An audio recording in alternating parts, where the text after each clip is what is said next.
Okay, dear all, we're going to start this PI seminar. PI seminar because it's organized by the Productivity, Innovation and Entrepreneurship PIE division in the Science, Technology and Innovation Directorate. My name is Guy Lalanne and I'm the acting head of this division and I'll chair this seminar. Today, we are honored to welcome Mehdi, Benatiya, and Andaloussi, economist at the IMF, and one of the authors of the chapter on industrial policy featuring in the latest World Economic Outlook. This chapter is entitled Industrial Policy, Managing Trade-offs to Promote Growth and Resilience.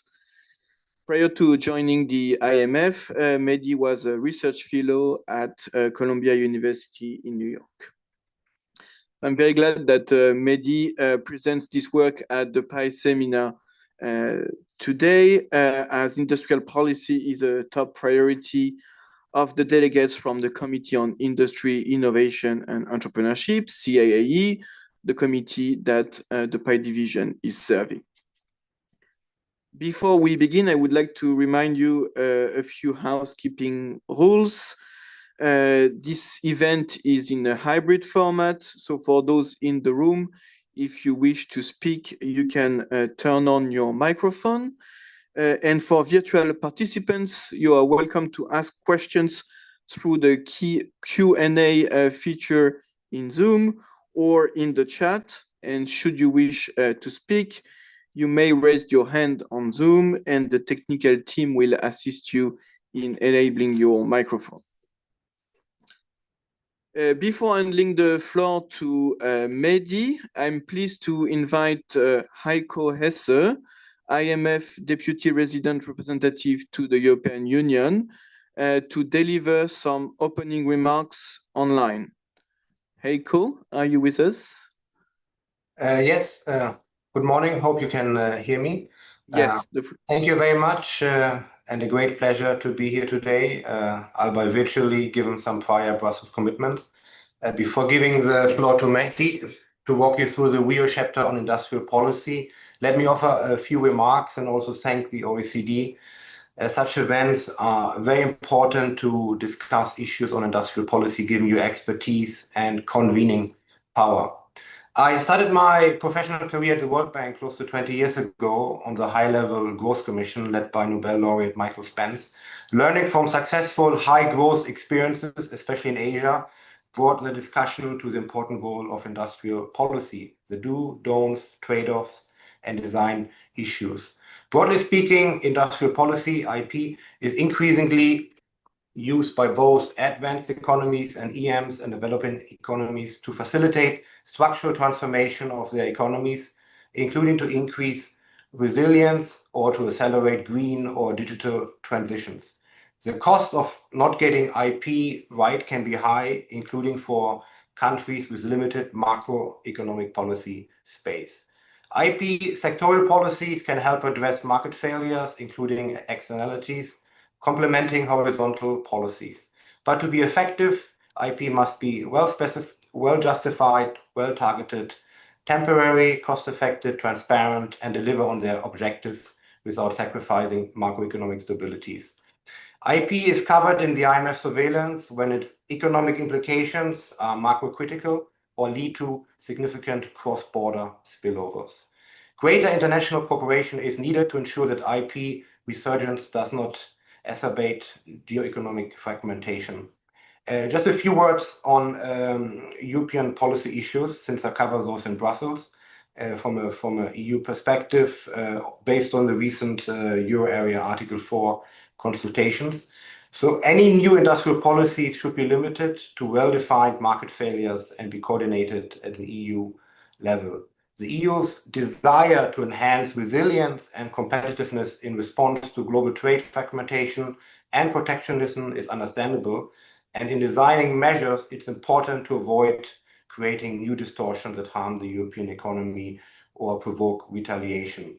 Where state aid is justified based on market failures or positive externalities, it should be judicious, temporary, limited in scope, and coordinated at the EU level.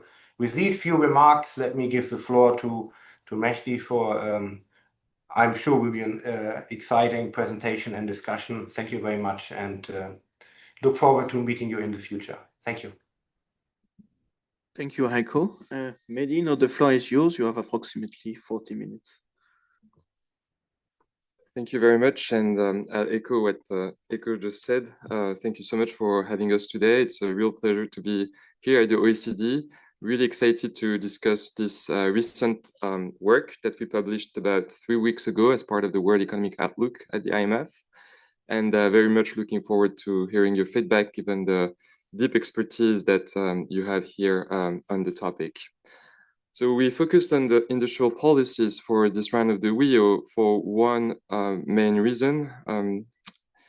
It's the recent comeback of industrial policies as a tool to enhance growth and resilience, and that is really broad-based, both in advanced economies here in blue on the left and emerging markets. We've seen an increasing use of industrial policies. What this graph on the left shows is count measure, so the number of new industrial policies that have been rolled out every year since 2009, and that's data borrowed from Juhas and Al, a very recent working paper where they used LLMs to scrape through the GTI database to identify policies that are deemed industrial policies. And so in this chapter, we will define industrial policies the same way they do in their paper as policies or support that are extended to specific sectors or firms to try and enhance particular strategic sectors with the goal to transform the economy.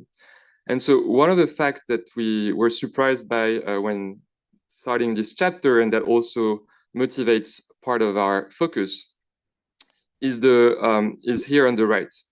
When we looked at all industrial policies that were rolled out over the past 15 years, we realized that about a third of them targeted at least one energy sector product. So that's the green part on the right.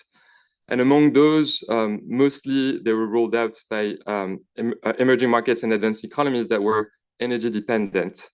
And so although this chapter will focus on industrial policies at large and look at their sectoral impacts across sectors, we'll also provide deep dive analysis on energy sector industrial policies, given their substantial prevalence.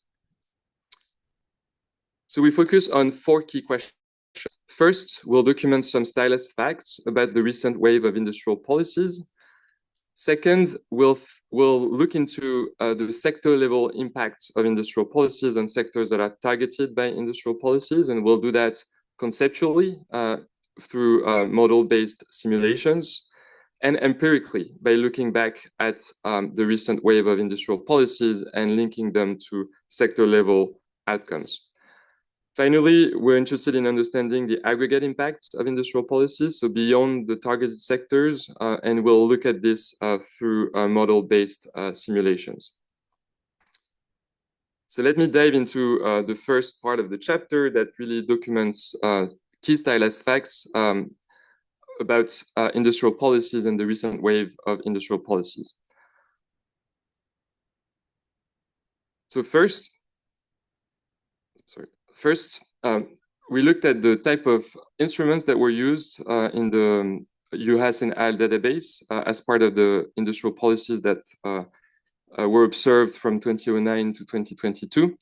And to our surprise, the most important instruments that were used were really fiscal instruments, so that we categorize here as subsidized financing. You can think about these as loan guarantees or sector-level loans, or direct support, such as grants or production subsidies.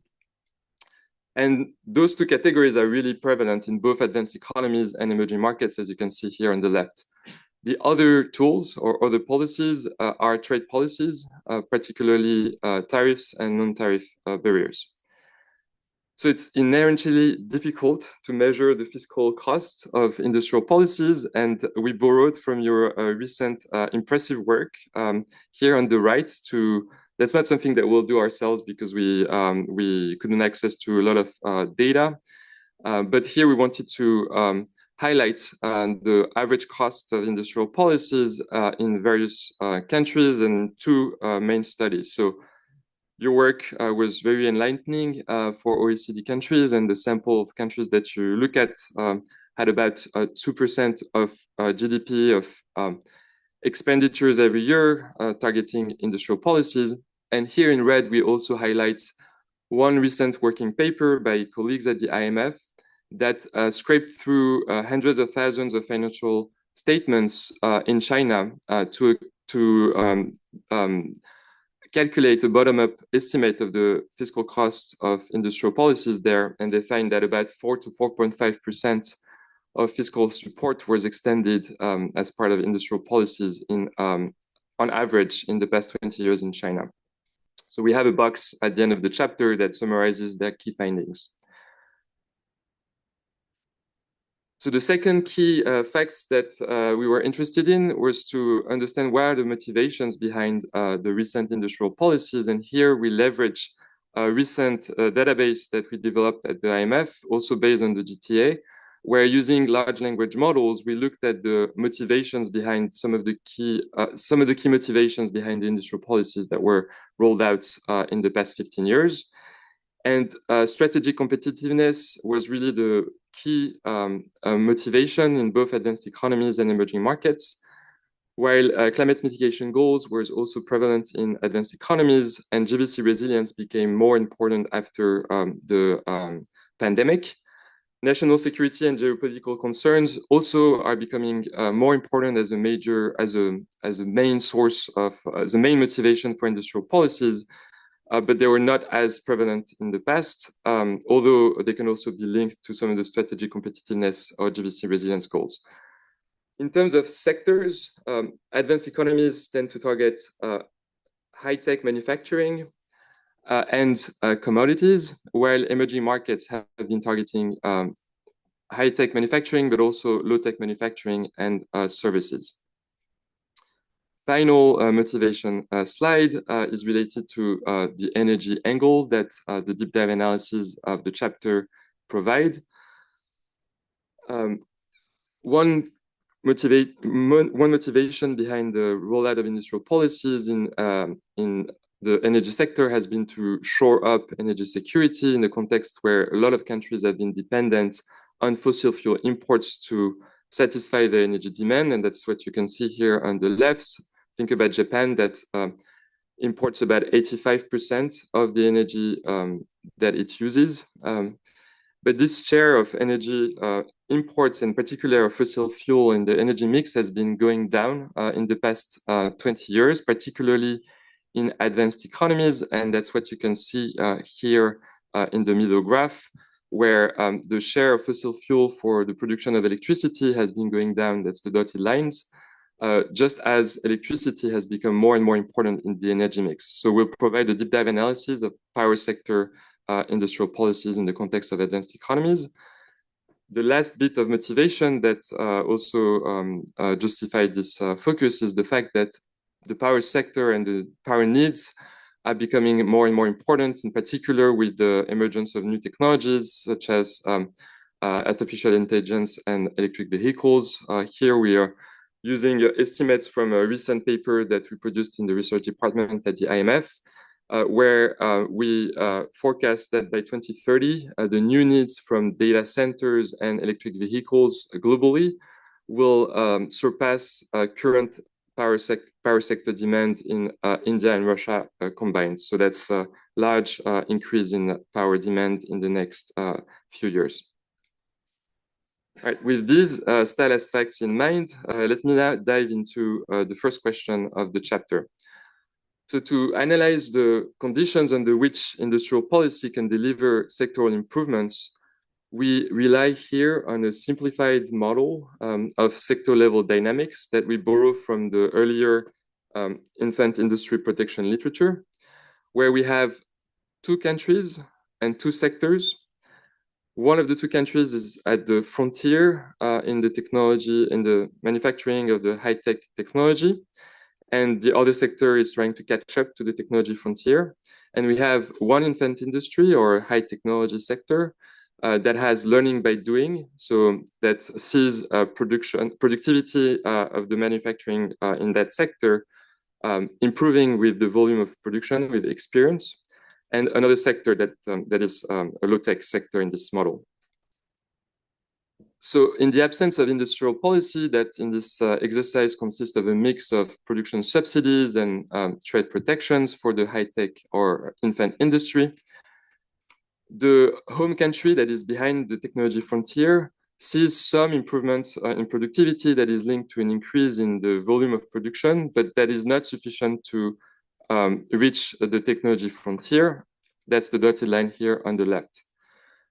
What industrial policies do, so this mix of production subsidies and trade protection, is that it kickstarts early on an increase in the volume of production at home.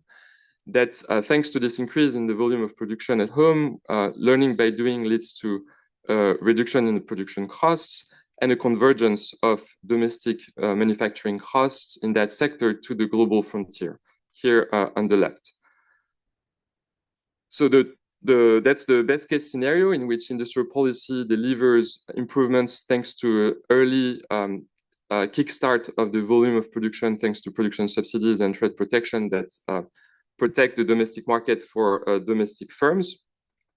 But even in the best case scenario, what we wanted to highlight with this very simplified model is that industrial policy, even when it delivers over the long term, can lead to intertemporal trade-offs. And here, we show in particular that trade protections early on can lead to an increase in consumer prices for the high technology that domestic consumers have access to.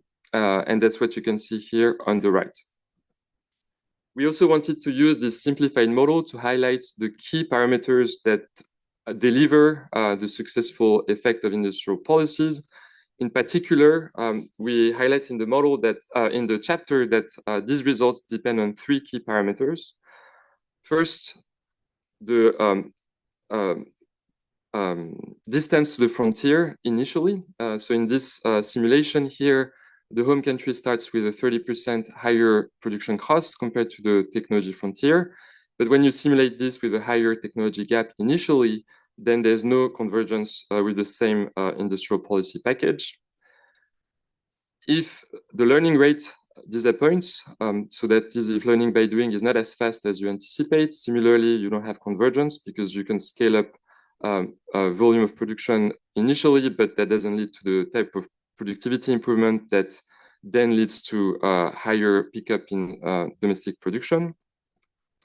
And then finally, if the domestic market size is small, then the scaling up of manufacturing doesn't happen, and you don't get to technology frontier and don't become competitive to access global markets.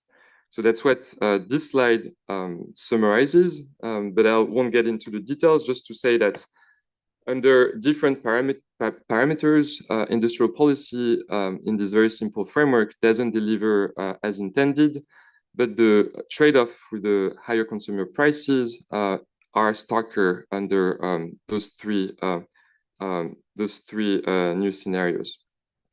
So this is a very simplified model that we really use to illustrate some of the key mechanics behind this, the effects of industrial policy at the sector level. And we wanted to take this model a little bit more seriously, and then we develop a quantitative version of the model that has 4 regions, and that we use to analyze the effects of industrial policies in clean tech sectors, in particular in the manufacturing of electric vehicles and renewables. So we do that in a case study to analyze the effects of industrial policy in the context of the European Union. So industrial policies that would target the reshoring of manufacturing for electric vehicles and renewable technologies, equipment such as solar panels and windmills. And we calibrate a four-country version of this simplified model to data on production, on production costs, on trade for those two types of technologies for a 4-country version that has the European Union as a one region, the US as a second region, China as a third region, and the rest of the world. And so we use this simplified model to simulate what would be the production costs of those clean technologies in the European Union under different scenarios in the next 10 years. And we use these productivity improvements under different industrial policies as inputs to a general equilibrium macro model that has a very granular representation of the energy sector and the transport sector, with in particular adoption of clean technologies, so both electric vehicles and renewable technologies. And that's you may be familiar with it. It's the GMET. It's a large-scale, dynamic, nonlinear, micro-founded, multi-country model that was developed in the research department at the IMF to analyze the macroeconomic implications of energy sector policies. And so we're going to use this model to pair it with the technology improvement models from the learning by doing module that I just discussed, to analyze the macroeconomic effects of industrial policies in the clean tech manufacturing sector under 3 scenarios, focused on both electric vehicles and renewable equipment. So the first scenario is what we call a baseline scenario, under which we observe the current tariffs and subsidies that are implemented in 2024 across countries in those 2 sectors, and we keep them constant over the next 10 years. So that's our simulation period. The second scenario is a scenario in which we remove all existing tariffs and subsidies in the clean tech sector and observe also what happens in the next 10 years. And we have a third scenario in which trade policies are kept constant from 2024 onwards, but the European Union increases production subsidies to reshore 80% of the manufacturing of the technologies that will be adopted in the EU by 2035. So this model is then used to look at what happens to consumer prices, to adoption, and to the fiscal cost of these policies under the 3 scenarios.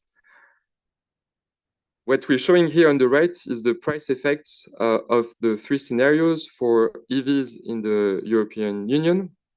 And under the 3 scenarios, the price of EVs declines thanks to learning by doing.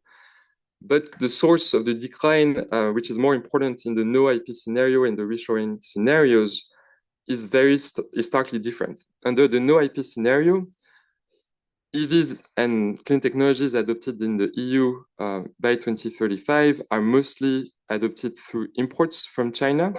And so the reduction in the prices that the European consumer experiences is mostly due to the removal of tariffs and an increase in productivity in China, thanks to a scaling up of production here and the effects of learning by doing. Under the reshoring scenario, by contrast, so reshoring happens, and that's by definition, and we see an increasing productivity improvements and an increasing in the volume of production in Europe. And the source of the reduction in prices is mostly due to domestic learning, in blue here on the right. Let's skip that slide. So with the drop in consumer prices that is observed in the model over time, adoption goes up in both electric vehicles and for renewables in the power sector. And so in practice in the model for EVs, consumers can choose between EVs and regular cars, so fossil fuel powered cars. And because of the productivity improvements and the reduction in the prices in EVs, there is a move away from regular cars to EVs. And by 2035, about 60% of new car sales are EVs in the model in the European Union. But really, the difference between the 2 sectors is between the 2 policy scenarios is what I was mentioning earlier. Is here on the right is the share of manufacturing at home for the domestic manufacturing at home that is very low in the no IP scenario, where consumption is particularly satisfied through imports, while the reshoring scenario achieves a large increase in domestic manufacturing. So under the two models, under the two scenarios, both the no IP scenario and the reshoring scenario, there is a large decline in fossil fuel consumption in the EU and a large decline in fossil fuel imports. So that's broadly similar in the two scenarios, as you can see here for different uses on the left. But the key difference in the two scenarios can be seen here in the middle and on the right. So there's a labor market implication for the industrial policy or the absence of industrial policy that is shown here as the change in the labor in the jobs in the clean tech manufacturing sector, a drop under the no IP scenario as the clean tech manufacturing doesn't happen in the EU anymore, and a large increase in the reshoring scenario by 2035. And another key difference is the size of the fiscal support that is extended to the clean tech manufacturing sector. Under the no IP scenario, by definition, there are no industrial policies and no subsidies. But under the reshoring scenario, the model under the parameterization that we use estimates that the cost of industrial policies that would be needed to reshore 80% of manufacturing in this sector would amount to about 80 billion euros per year on average in the next 10 years. And that's about 0.4% of the EU's GDP, or about similar to the current agricultural subsidies that are extended at the European level.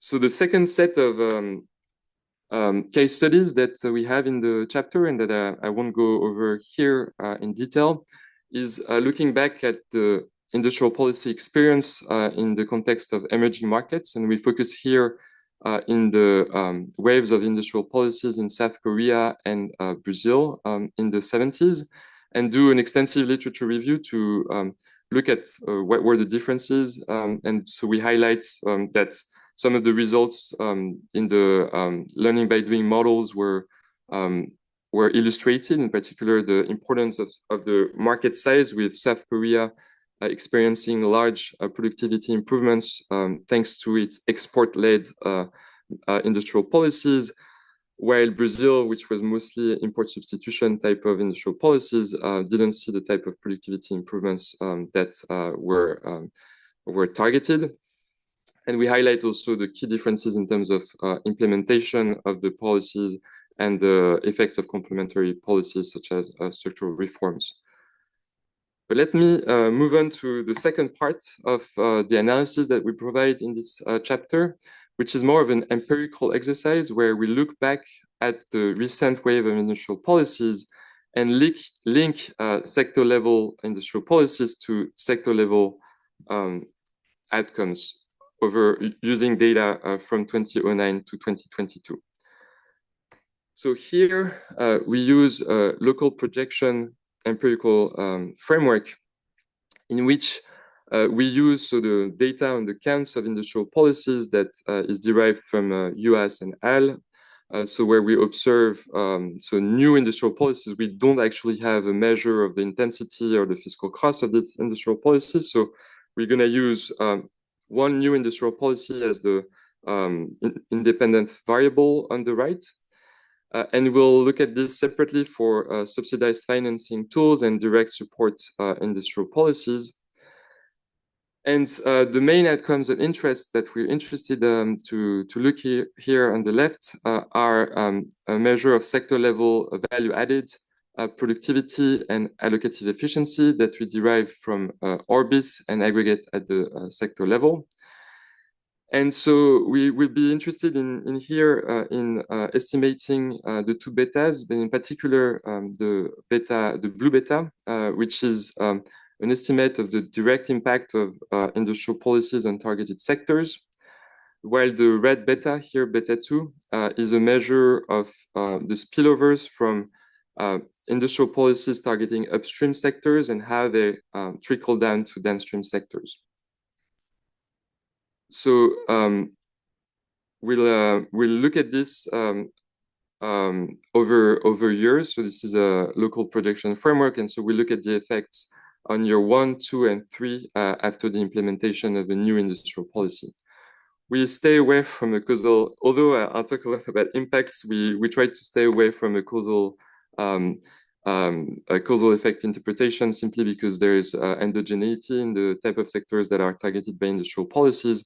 But so we'll talk about more of correlations here or relations between the rollout of industrial policies and sector level improvements. So in the chapter, we provide the full set of impulse response function, but here I'll focus on the last year effect, so the year number 3 of industrial policies, both direct support measures in blue and subsidized financing measures in red. And so one key takeaway is that across value added, TFP and allocative efficiency measures, and across the sample, we see that the outcomes are related to, are positively related to the implementation of industrial policies, and that's what you can see here for value added on the first row, TFP in the middle, and allocative efficiency at the bottom. Second takeaway is that the magnitudes are actually pretty small. So if I take value added, the effects here that we measure after 3 years of implementing a direct support measure, the effect is about a 0.5% improvement in value added, which is to contrast with the sample average growth in value added of 6.5% annually, so quite a small magnitude. The second takeaway is that when we then split the sample by advanced economies and emerging markets or interact the treatment effect with a dummy for advanced economies or EM, most of the effect is actually driven by industrial policies rolled out in advanced economies as opposed to emerging markets where the effects are not statistically significant or even negative in the case of allocative efficiency here at the bottom. And then when we split by the type of industries that has been targeted, then the effects is, and particularly for subsidized financing tools, becomes positive for infant industries and is not statistically significant or even negative for mature industries. So that was for the direct impact of industrial policies to targeted sectors. We then move on to what happens when industrial policies target energy sectors and how those industrial policies in the energy sector trickle down to downstream sectors. So on the left, what you can see here is the 1-year effect of industrial policies directly on the TFP of the energy sector. So we see a very rapid effect, in particular, of direct support measures in the energy sector. And what you can see in the middle and the right is the effects on downstream sectors. So for both value added in blue and for allocative efficiency for downstream sectors. So the key takeaway is that value added for downstream sectors is also impacted by energy sector industrial policy and is positively impacted on average. But allocative efficiency suffers on downstream sectors, at least temporarily. And so our interpretation here was that the firms that benefit most from access to cheaper inputs, energy inputs, are not necessarily the most productive firms. So we talked a lot about the sector level implications of industrial policies, both conceptually and in the data. And the last part of the chapter tries to move away from sector level impacts of industrial policies and think about the aggregate effects of industrial policies. In the last part of the chapter, we use and leverage a recent model that has been used in academia and a version that has been developed in-house at the IMF. which is a quantitative trade model with about 50 countries and 20 manufacturing sectors that have increasing returns to scale external to the firms at the sector level, where sectors and countries are linked by input-output linkages, and where labor is the unique factor of production.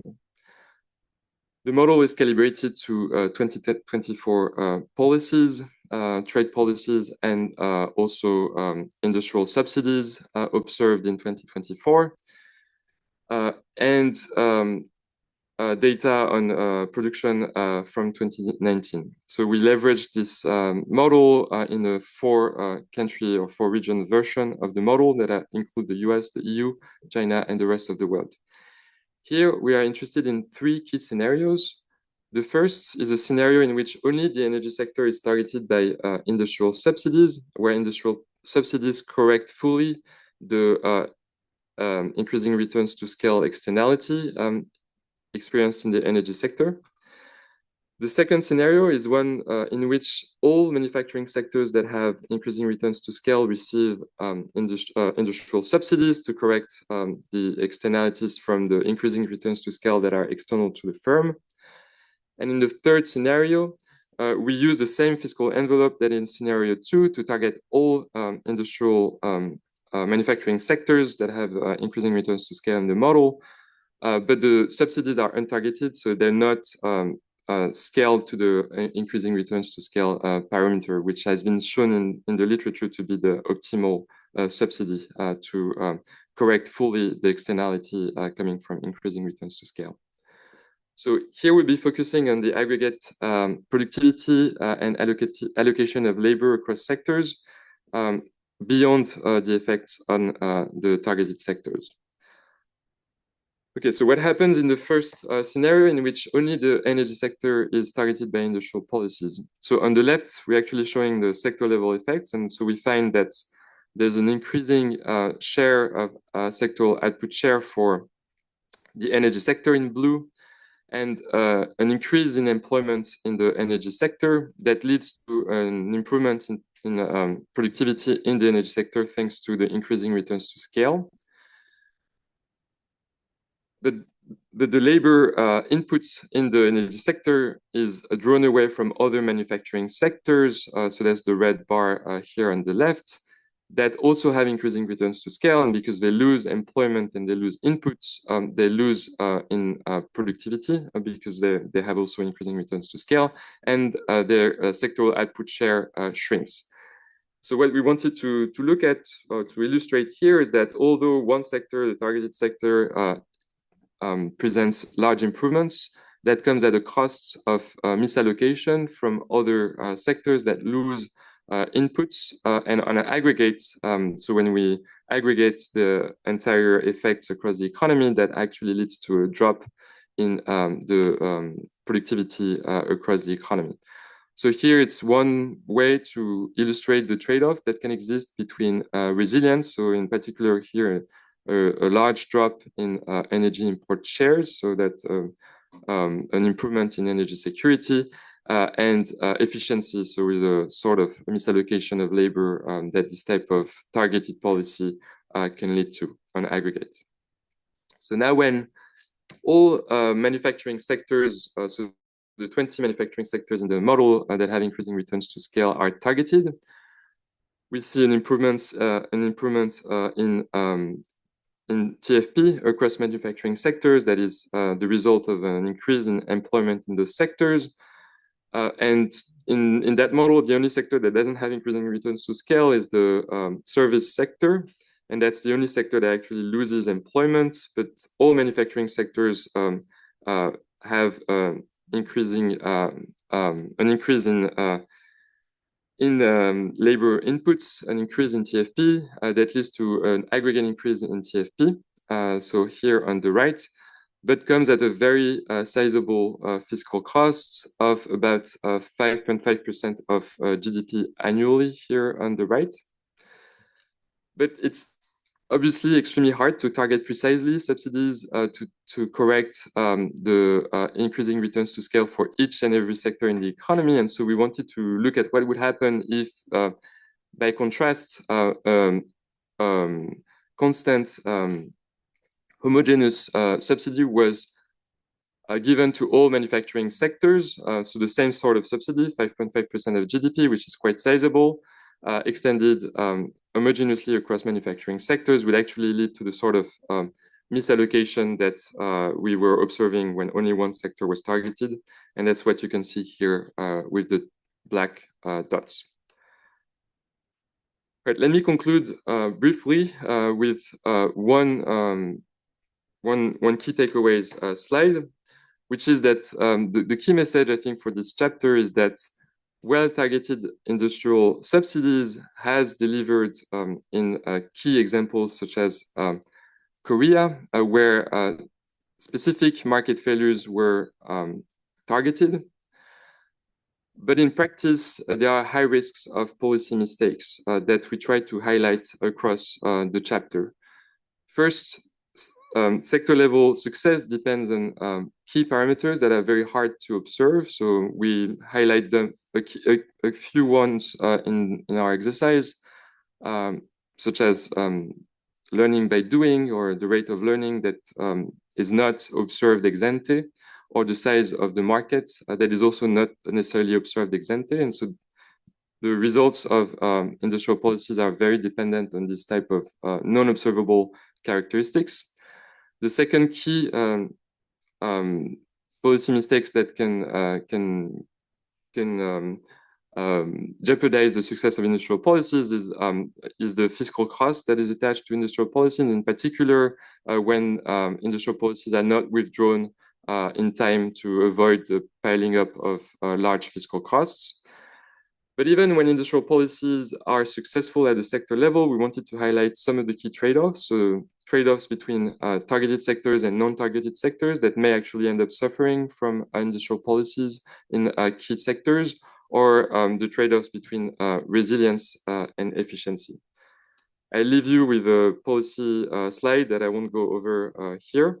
And looking forward to the discussion and to any questions you may have. Thank you very much. Thank you, Mehdi, for your presentation. Very insightful. I'll now give the floor to Antoine Dechezleprêtre, senior economist in the PI division and head of the Green and Industrial Policy Unit, to discuss the paper. Thanks a lot, Guy, and thanks a lot, Mehdi, for the great presentation. It's really nice to see so many common interests between the IMF and the OECD on this industrial policy resurgence that is at the heart of the concerns of many of our governments. So I don't have any slides. I'm just gonna, give you a few comments on the presentation, on the chapter, which I very much like. By the way, I have to start with some positive notes. But seriously, it's super. It's very complementary to the type of work that we do, especially all this modeling work that we don't do, and it's also very pedagogical. I thought super well written, so I really enjoyed it. So I'll just give you a few comments, to kickstart the discussion. So the first thing is, because you use some of our data, so thanks for that.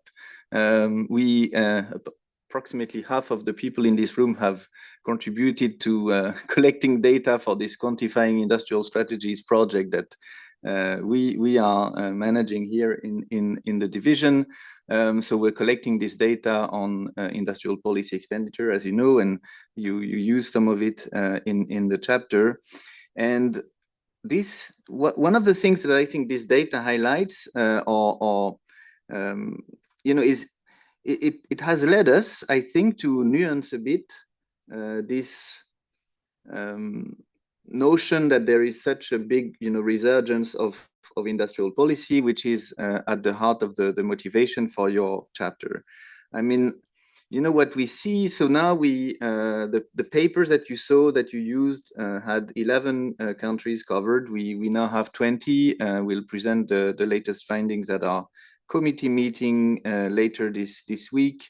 And, you know, across the 20 countries that we now cover, 20 OECD economies, we see about 5 new measures on average introduced in 2023, or, you know, actually it doesn't change that much by year, but 5 new measures per year, okay?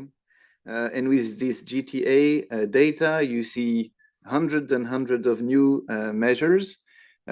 What we see in the data is much more modest.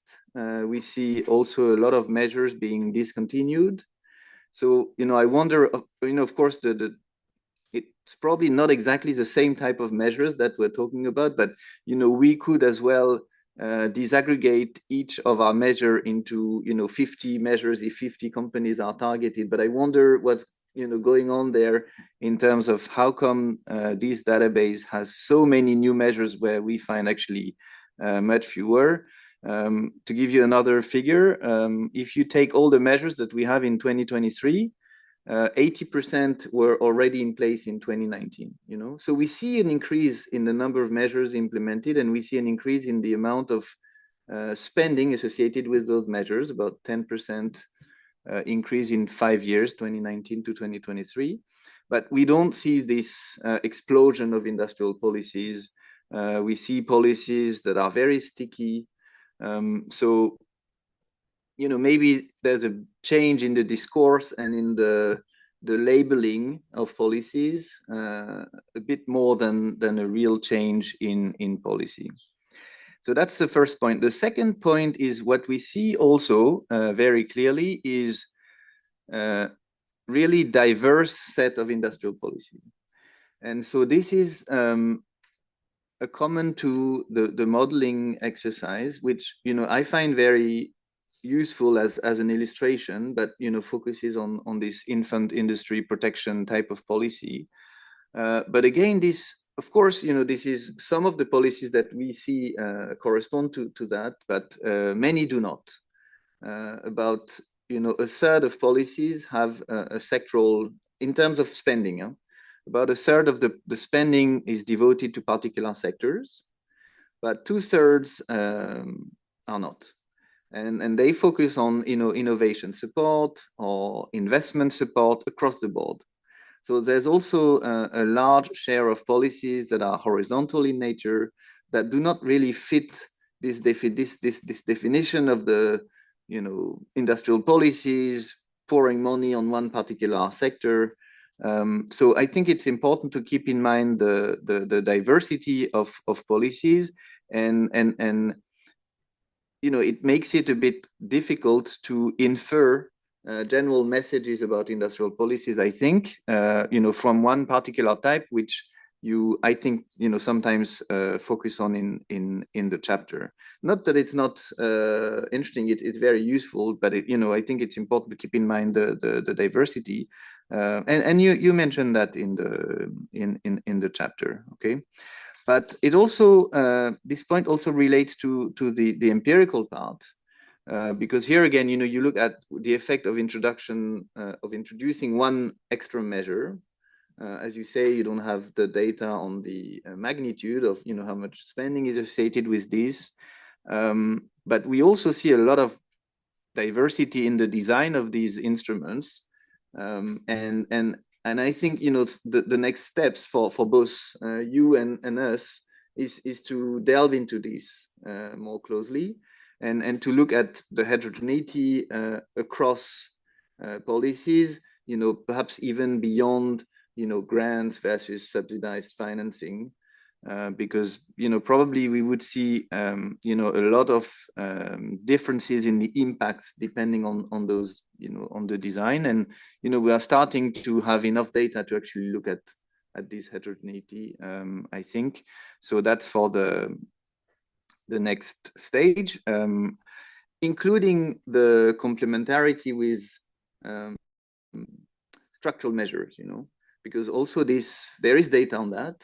And so you could think of, you know, interacting these policies with other structural measures that are, you know, put in place at the country level.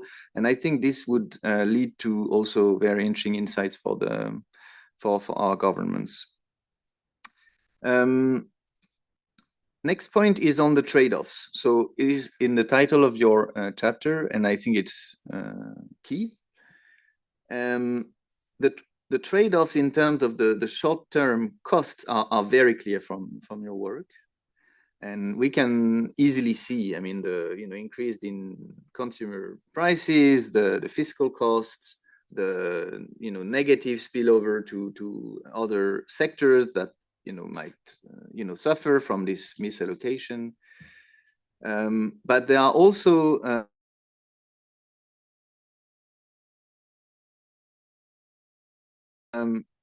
for example, that you don't take into account.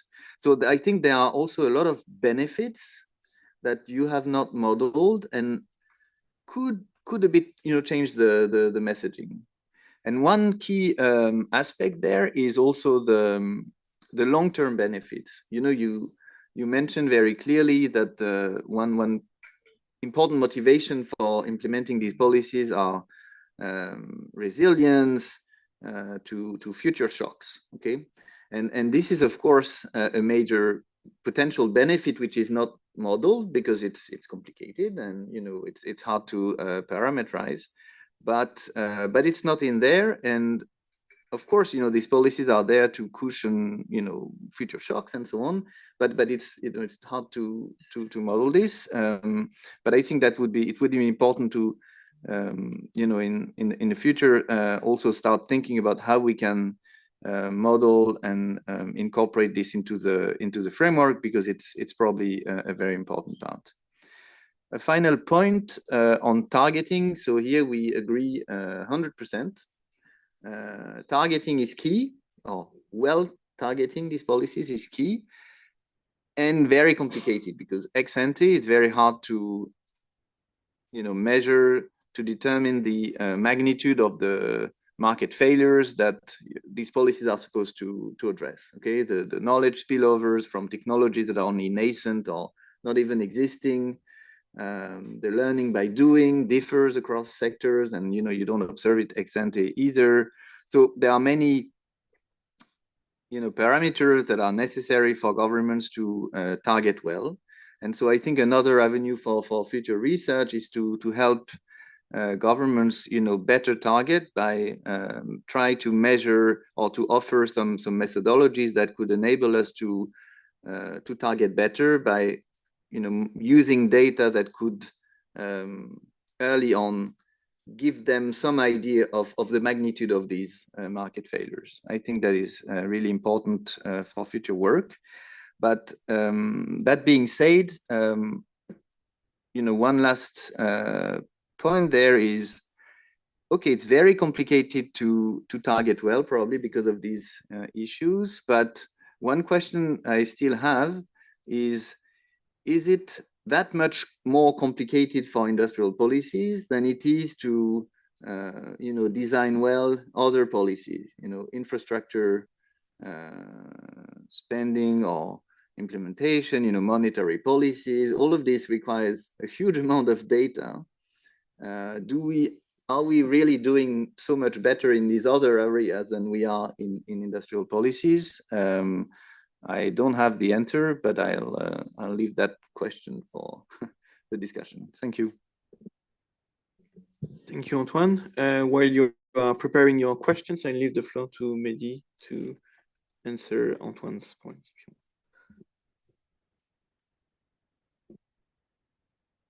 Okay, sorry. Thank you very much, Antoine, for these very rich comments, and very much looking forward to seeing the new version of the paper you're working on. 20 countries, it's quite impressive. So thank you very much for doing this, because it was very useful for us to read the analysis that you had provided. It's the type of fine-grained data that you provide is just invaluable, and it's not something that we have for a lot of countries, particularly outside of the OECD, but I think it adds a lot to the debate. And so, I mean, I can only agree to some of the comments that you made in terms of, yes, we didn't have a very good measure of industrial policies, and so we relied on what we thought was state of the art when thinking about outside of the OECD. So the GTA data and the database that you, as NL, have worked on is really, I mean, one advantage is that it has a lot of pitfalls, and you highlighted a few of them. But one advantage is really cross-country coverage. And in our type of reports, so we tend to need to have to work on the global economy, and so that's the reason why we used that database. But point granted, yes, I mean, it's interesting because different databases will have different definitions of what a particular industrial policy will be. So in the GTA, for example, there are actually a couple of dozens of policies just for the IRA, policy counts just for the IRA in the US. And so I would imagine that in the type of work that you do, that would count as only one industrial policy. And so maybe that's where some of the discrepancy, or maybe a couple, but then maybe that's where some of the discrepancy is in the the different databases. In terms of the, I think I agreed with everything you said. I think on the trade-offs, on the targeting. One question that we spent a lot of time actually thinking about is how to advise policymakers on targeting. And so we looked at in quite some detail at the case of industrial policies in South Korea, where that is very well documented now by this resurgence of academic literatures and papers on the case. And so we tried to distill some policy lessons from the way that they did it. And in particular, I think what was striking to us that they really, it was targeting, but it was also preparing for mistakes. So they had a lot of clauses to vacate policies when they were not successful. There is a lot of interesting, I think, examples on how to do it by using competition. And so there are a lot of seed investments early on startups, and competition then did the rest, versus Brazil, which was very focused on state-owned enterprises, where you didn't have the type of improvement mechanisms thanks to competition. And so I think all of this is what we try to highlight in terms of targeting, but it's very true that I think more work is needed here. One aspect that I would also highlight is that there's a big difference between advanced economies, where there's capacity, perhaps a bit more to do good targeting, and emerging markets, and some emerging markets where governance is not necessarily there to for this type of policies that are really hard to design. And so that's one thing that we also wanted to highlight. Now, to your question, is it more difficult to do IP than other macro policies? I think our prior is that, at least for macro policies, or even a lot of the structural reforms, and that's not our area of specialty, but our understanding is that you don't necessarily have to target particular sectors, so you don't have to gather information on the type of technologies, the type of productivity gap that you may have with other countries. And so having interest in structural reforms such as labor market reforms that are much broader in scope don't necessarily require the type of information that you need for industrial policy. And that's in that sense that we were saying in the chapter that they may be easier to roll out. We actually have a box trying to also look at the effects of structural reforms versus industrial policy. And we find that often structural reforms have delivered better sector-level improvements than industrial policies have on targeted sectors, which is another reason why we assume that those were easier to put in place and deliver better outcomes. And I stop here. Thank you very much. Thank you, Mehdi. So I will now open the floor for questions online and in the room. And I'll start with a few questions of my own and mix with questions that have been raised in the chat. Starting with this question of trade-offs, I think an important dimension of this trade-off is the trade-off between different policies. And in the toy model, the example you showed at the beginning of the presentation, it's in particular a question of whether sectoral policies are better than policies targeting this, you call it learning by doing, but for the sake of simplicity, let's say innovation policies. Because yes, if you do sectoral policies targeting production, you have to choose a sector. But in the simple case you showed, innovation policies can help the learning by doing materialize in this sector. So I think it's important when we discuss industrial policies to kind of conceptualize also this trade-off and measure the risk and the cost of different types of policies. And I think online one of the question is what's the trade-off also between industrial policies and policies that make economies more dynamic, so the type of structural support to startups, for instance, that you mentioned in the Korean example. Then the second question, you showed some very interesting results on the effect of industrial policies on allocative efficiency. So there are questions online to clarify how you measure and compute allocative efficiency. And I will add a question of interpretation of your results. You showed that in emerging markets, the impact is negative on allocative efficiency, whereas it's rather positive in advanced economies. So the question is, do you think there is something at play beyond these results related to administrative capacity and related to the discussion you just had with Antoine? Do you think that if industrial policies are indeed more demanding in terms of information, the success of industrial policy also relies on building the capacities in governments?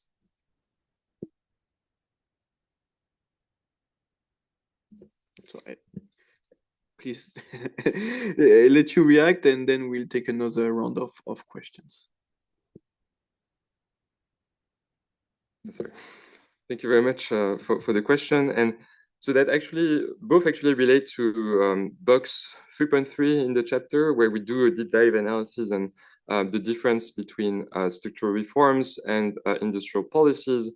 And also quote a recent paper by colleagues at the IMF that look at the effects of governance also on driving the impact of industrial policy.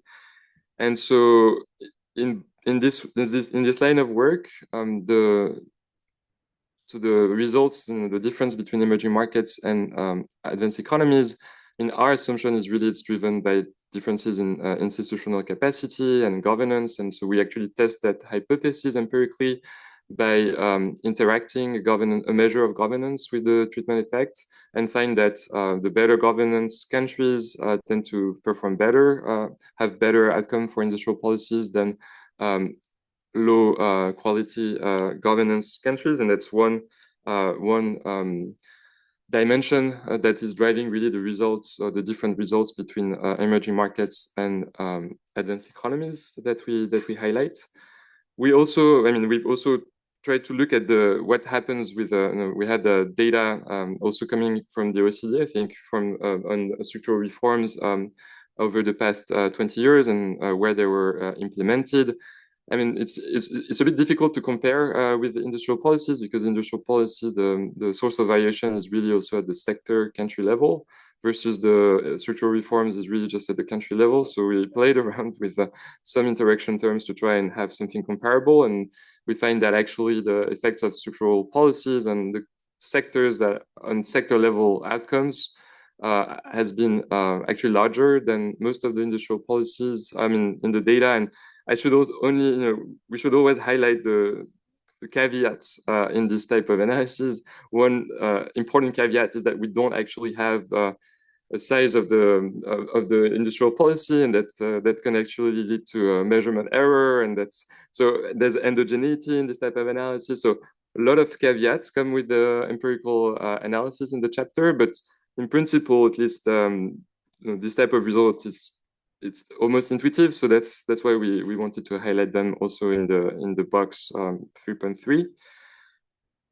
In terms of the first question that you had, yes, is there a trade-off between structural reforms and industrial policies? So I think there's also maybe a slight difference in the way we define industrial policy in the chapter, because for us, innovation policies would not necessarily count as industrial policies. So really our definition is an industrial policy has to target a specific sector, and that's or a specific firm.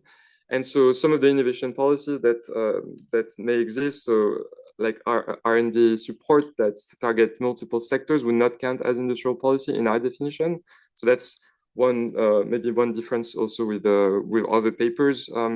And so what we highlight is the trade-off between structural reforms that are not targeting any specific sector and industrial policies that are targeting a specific sector. And so there, I think we see structural reforms as both complement. It's very important to shore up governance or to help first with, for example, labor market reform that can really actually help enable the type of effects that are sought by industrial policy, but also often also maybe substitute for industrial policy. Structural reforms can actually perform better.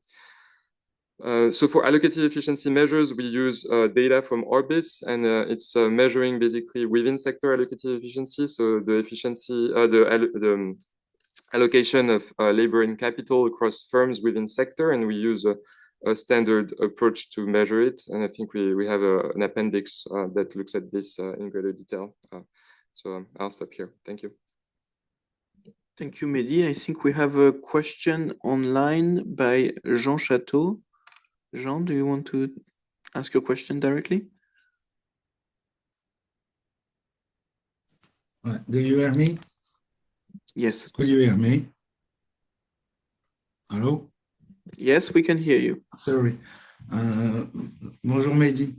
Nice to see you again. I have a question about modeling. In all what you present, the GMET modeling, the first one, you focus on change in cost of production driven by change in sectoral productivity from learning by doing, etc. So this change of cost, they are more or less free of costs because it's the more you accumulate, you produce, the more you are productive, etc. But do you think your result could change if instead you will introduce some R&D expenditure where the benefit of innovation have a cost and then where your policy will be slightly different? So I have another question, but I will ask you later in another term. Thank you very much, Jean, and great to see you again too. Yes, no, we don't have R&D expenditure in the model, and the fiscal cost that the model spits out at the end is really only linked to support for scaling up manufacturing capacity. And so learning by doing is only having an effect through the scaling up of manufacturing and the cumulative experience. And so yes, that would change. I think one of the caveats, I mean, there are also many caveats in this type of exercise, but one that I think is very important is that we don't really have innovation spillovers. And so there's no effects, and there's no new technology also that comes out of this type of industrial policy that we have in the model. And in practice, now we see some new empirical and proof that in China in particular, the type of support that was extended to manufacturing of batteries and EVs also led to a lot of innovation, so a lot of new patents that actually triggered. So all of this would be summarized as learning by doing parameters in our model, but there's also spillovers to other sectors that then also have an effect on growth and productivity at large. And all of this is not included. So there would be a cost, I think, in terms of the fiscal support maybe for R&D that is not modeled, but also the benefits of further innovation is not there in the exercise. Okay. Thank you. Are there further questions in the room or online? Yes, Gul. Hello, my name is Sumigusum Chawush.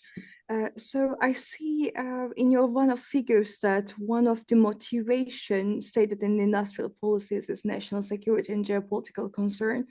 So I was checking the inventory from GTA, and I noticed that it's only provided by the US, and they are mainly targeted at Air Force or Navy related industries. I was wondering if you have considered these expenditures and investments in your all figures and in your all analysis. Thank you.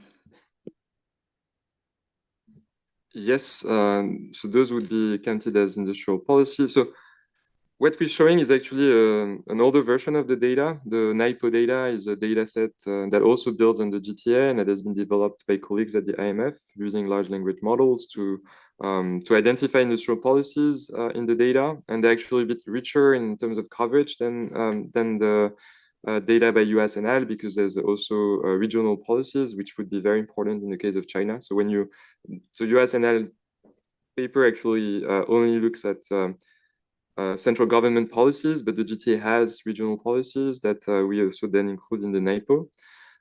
For the motivations, that we only had one picture, but now the data of 1 year, which we show in the chapter, but a new paper that extends the analysis from 2009 to I think 2024 even, looks at this cross countries type of motivations. And so it's interesting that in their working paper, I think it was released last week, what's interesting is that national security becomes more important in the past 5 years, or like after the pandemic.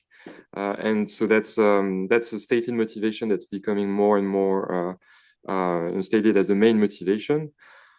Our interpretation of the data was also that because we're only looking at one goal per policy, which is maybe not giving justice to the many goals for each policy. So strategic competitiveness and GVC resilience can be linked to some degree to national security concerns, so energy security concerns, national security concerns. And so I think behind those two are also some interest in national security and strategic autonomy or independence. But yes, I think we have those type of motivations across countries, and so I would need to look at what is the country that's driving national security concerns. But my assumption is that because we also have it for EMs in the data, that's not only just the US, but there we need to look at that. Thank you. Okay. Further questions in the room or online? Nope.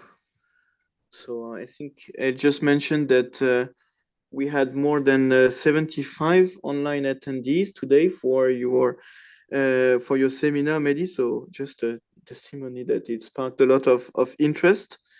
And I would like to seize this opportunity to express my gratitude to you for coming present this document, and to also Heiko online for the opening remarks, and Antoine for the comments.